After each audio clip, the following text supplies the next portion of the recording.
I never told my family that I own a $2.4 billion empire. To them, I am still the quiet disappointment who never made it.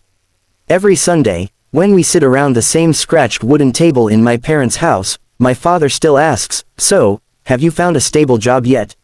He asks it the same way he did 10 years ago, half hopeful, half embarrassed. My mother sighs before I can answer. My older brother smirks and scrolls through his phone. My sister talks about her promotion at the bank and the new car she's financing. And I nod politely. No, not yet, still figuring things out. They think I rent a small apartment on the edge of the city. They think I freelance online, barely scraping by. They think I'm the one who couldn't handle pressure, who dropped out of graduate school, who wasted potential. They don't know that the building they admire downtown, the 72-story glass tower reflecting the skyline, is owned by my holding company. They don't know that the tech platform they use daily was built by a startup I founded in my living room at 24. They don't know that I quietly acquired 3 international logistics firms last year. They don't know that my net worth crossed $2.4 billion 2 months ago. And I never planned to tell them. It started with humiliation. When I was 22, I had an idea for a software platform that would connect small manufacturers directly to global buyers. I pitched it at dinner one night, excited, nervous, hopeful. My father laughed. "Another app," he said. "People with real talent become doctors, engineers, lawyers. Not dreamers chasing internet fantasies." My brother chimed in. "You can't even manage your own schedule. You want to manage a company." My sister tried to soften it, but even she said, "Maybe get a stable job first." That night, I went back to my room and made a decision. I would never again ask them for belief. I dropped out of my program quietly. They thought I had failed my exams. I let them think that. I moved into a tiny studio apartment with peeling paint and a broken heater. I survived on instant noodles and cheap coffee. I coded for 16 hours a day. I called small factories in different time zones and convinced them to test my platform for free. For 2 years, I made almost nothing. My family used those 2 years as proof. "At your age, your cousin bought a house," my mother would say. "Your brother already has savings," my father would add. Every holiday gathering was a reminder of what I wasn't. Then something shifted. One of the factories using my platform landed a major international contract. They told others. Word spread. Small suppliers who had never exported a single product were suddenly shipping overseas. Investors started calling. The first offer was insulting. I rejected it. The second was better. I negotiated. By 28, I owned 62% of a company valued at $400 million. I still didn't tell them. When I visited home in a rented compact car, my father shook his head. "You should at least try to look successful," he said. I almost laughed. At 30, I expanded into logistics. At 32, I acquired a data analytics firm that transformed how small manufacturers forecast demand. At 34, I merged 3 regional networks into one global ecosystem. I stopped checking my personal bank balance because the numbers didn't feel real anymore. But at home, nothing changed. They still talked over me at dinner. They still introduced me to relatives as, "He's still trying to figure things out." I let them, not because I enjoyed it, not because I was afraid, but because something inside me wanted to see how far it would go. Then came the incident that almost exposed everything. My brother decided to start a business. He needed funding. Over dinner, he asked our father for a loan. It was more than my father could afford. There was tension in the air. Finally, my father looked at me and said, half joking, "Maybe your little internet projects made you rich, huh? You want to help your brother?" Everyone laughed. I smiled. I don't have that kind of money. The truth, I could have wired him the amount 10 times over without noticing. But I didn't. Instead, I asked him about his business model, his margins, his supply chain. He waved me off. "You wouldn't understand. It's a real business." I went home that night to my penthouse overlooking the city, the one held under a corporate trust, far from my family's knowledge, and stared at the skyline. Why was I still hiding? It wasn't revenge. It wasn't pride. It was clarity. For years, I thought that if I became successful enough, they would see me differently. That one day, I would walk in, lay the truth on the table, and watch their expressions change from doubt to awe. But sitting there in silence, I realized something uncomfortable. If their respect depended on my bank account, it wasn't respect I wanted. Months later, everything unraveled. A major financial magazine published a feature on the quiet architect of global micro-trade. There was my photo on the cover. My name, my story. I hadn't expected the article to circulate locally. It did. My phone started vibrating non-stop. Friends from high school, distant relatives, old classmates. Then my mother called. Her voice was shaking. Is this you? There was no point denying it. Yes. Silence. My father got on the line. You lied to us. That stung more than any insult ever had. I never lied, I said calmly. You never asked the right questions. They demanded explanations. How long? Why didn't you tell us? Do you know how foolish we look now? That was the moment I understood. They weren't hurt because I hid success. They were hurt because the story they told about me was wrong, and now everyone knew it. The next Sunday, I went home as usual. The atmosphere was different, tense, careful. My brother avoided eye contact. My sister asked polite, distant questions about the company. My father kept clearing his throat. Finally, he said, "Why didn't you trust us?" I looked at him for a long moment. "When I trusted you with my idea, you laughed." He opened his mouth, then closed it. I didn't want validation anymore, I continued. I wanted freedom. My mother started crying softly. "You could have told us," she whispered. "Would you have believed me?" I asked. No one answered. In the weeks that followed, something strange happened. Relatives who once ignored me suddenly invited me to dinners. Old family friends asked for investment advice. My brother asked again for funding, this time more humbly. I didn't change my lifestyle publicly. I still drove modest cars when visiting home. I still wore simple clothes. Because here's the truth, wealth didn't change me, it revealed everyone else. Some people became warmer, kinder, curious, others became calculating. My brother eventually pitched me properly. This time, he came prepared. Numbers, projections, risks. I invested, not because he was family, but because the model made sense. I structured it professionally. Equity, performance milestones, accountability. For the first time, he treated me like an equal. My father, however, struggled the most. He had built his identity around being the provider, the successful one. Now, his failure son had surpassed every expectation he ever imagined. One evening, he asked to speak privately. We sat on the porch where I used to do homework as a child. "I thought I was protecting you," he said quietly. "From disappointment." "I was disappointed," I replied.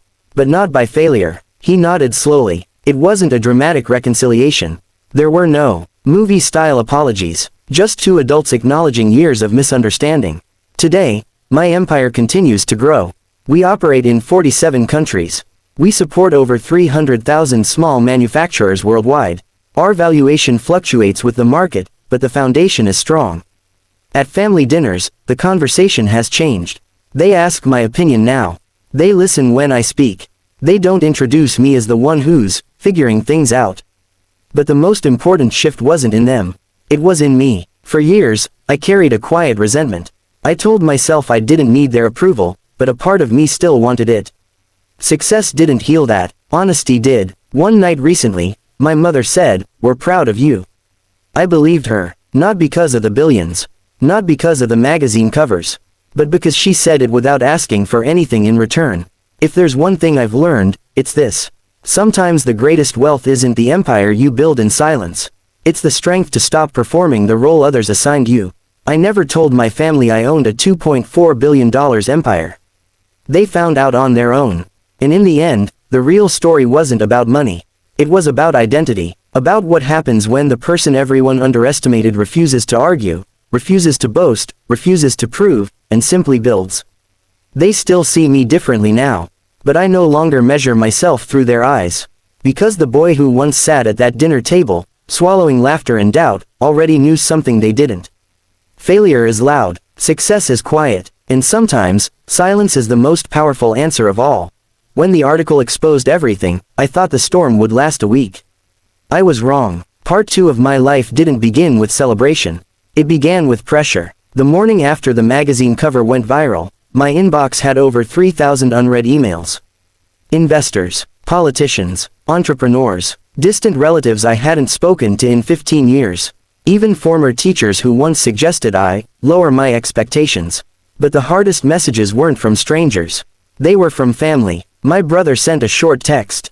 "We need to talk." My father didn't text at all. He showed up. He arrived unannounced at the headquarters of my company, a 72-story tower downtown.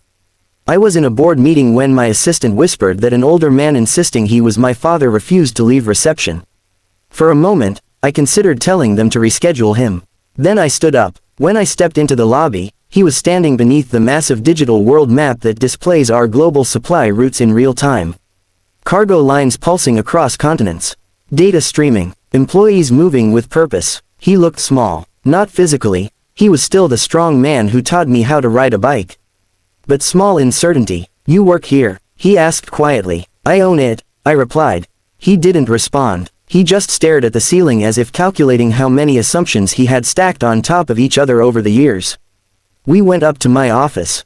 Floor-to-ceiling glass. The city beneath us. He walked around slowly, touching nothing. You hid this from us, he finally said. I protected it, I answered. He turned sharply. From your own family? Yes. Silence filled the room. I didn't say it to hurt him. I said it because it was true. Success changes the temperature of relationships. I had watched it happen to other founders. The moment money enters the conversation, expectations multiply. Advice turns into entitlement. Love sometimes becomes leverage. I wasn't willing to risk the one thing I had built with total clarity. My father left without anger. But he didn't leave at peace either. That week, invitations flooded in. TV interviews, awards ceremonies, panels on entrepreneurship. I accepted a few strategically. Visibility helps valuation. That's a rule most people don't understand. The more credible you appear, the more powerful your negotiations become. But with visibility came something else. Requests. My aunt called asking for help refinancing her house. A cousin pitched a restaurant concept. A family friend wanted me to guarantee a loan. It was overwhelming. I had spent years being ignored. Now I was being consumed. The most difficult conversation came from my brother. He came to my office this time, dressed formally, holding a leather folder. I didn't realize, he began. You didn't ask, I replied, but not harshly. He nodded. He laid out his business plan again, but this time it was different.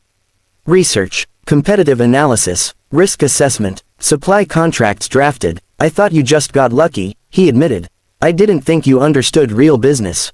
I almost smiled at the irony. I didn't get lucky, I said. I got obsessed. We spent 3 hours dissecting his proposal. I challenged assumptions. I pointed out cash flow weaknesses. He defended his numbers. For the first time in our lives, we weren't brothers competing for parental approval. We were two men talking strategy. I invested, but not emotionally. We signed formal agreements, equity shares tied to performance milestones. Clear exit clauses. He seemed surprised by the structure. Family discount. He joked lightly. No, I said calmly. Family deserves clarity. That sentence changed something between us. At home, dynamics shifted too. My mother began treating me carefully, almost cautiously, as if wealth had made me fragile or distant. She stopped making small jokes about my projects. Instead, she asked about travel schedules and board meetings. One evening, she hesitated before speaking. Are you happy? She asked. That question caught me off guard. I had measured growth in revenue, expansion, market share. I hadn't measured happiness in years. I'm fulfilled, I said honestly. She nodded, but I could see she wasn't satisfied. Fulfillment is not warmth. It was around this time that the pressure from outside intensified. Competitors began scrutinizing us publicly. When you cross the billion-dollar mark, you stop being a startup. You become a target. A major logistics conglomerate launched a media campaign questioning our sustainability practices. Analysts speculated about overvaluation. A short seller fund attempted to push our stock down with aggressive commentary. For the first time since my early 20s, I felt the old sensation of doubt trying to creep back in. Except now the stakes weren't rent money. They were livelihoods. Over 300,000 small manufacturers relied on our platform. Thousands of employees trusted our leadership. I couldn't afford emotional reactions. So I did what I had always done. I retreated into work. But this time, something was different. My father called one night, not to criticize, not to question, but to ask how I was handling the pressure. You look tired on television, he said. I laughed softly. Didn't think you watched those interviews. I watch all of them. There was pride in his voice. Quiet, but unmistakable. That conversation meant more to me than any award ceremony. Yet success wasn't done testing me. 3 months later, my brother's startup hit its first major obstacle. A supplier defaulted, cash flow tightened, his projections were suddenly fragile. He panicked. "I can't fail now," he said during an emergency meeting. "Not after everything." That sentence revealed his fear. Not failure of the business. Failure in comparison to me. I leaned back and looked at him. "You're allowed to struggle," I said. "You're not allowed to ignore reality." We restructured, cut unnecessary costs, negotiated better payment terms. He learned fast, because this time, pride wasn't in the way. For the first time, he began to understand the weight behind the headlines. Money magnifies mistakes. At home, extended family gatherings transformed completely. Conversations that once revolved around gossip now centered on investments and opportunities. People sought my opinion before making financial decisions. It would have been easy to enjoy the shift, but it felt hollow. Respect that arrives after proof is different from belief that exists before it. One night, after another long day of negotiations in Singapore, I returned to my penthouse overlooking the water. The city lights flickered against the glass. I realized something uncomfortable. I had spent years building an empire quietly to avoid needing approval. Yet part of me still measured every interaction with my family against the past. Was I still trying to prove something? The next Sunday dinner answered that question. My father made a small joke about my childhood, how I once tried to sell homemade membership cards to neighbors. Everyone laughed, including me. But this time, the laughter wasn't dismissive. It was affectionate. "You were always building something," he said. Not mocking, remembering. That shift mattered. Weeks later, I invited my parents to tour one of our international facilities. Not the headquarters, not the glamorous offices, a manufacturing hub in a developing region where our platform had doubled export capacity for small producers. They watched workers package goods destined for 3 continents. They listened to a local entrepreneur explain how access to global buyers changed her family's future. On the flight home, my mother was quiet. "I thought success was about big buildings," she said softly. "I didn't understand this part. Most people don't. They see valuation. They don't see impact." The empire was never about skyscrapers or magazine covers. It was about systems, bridges between overlooked talent and global demand.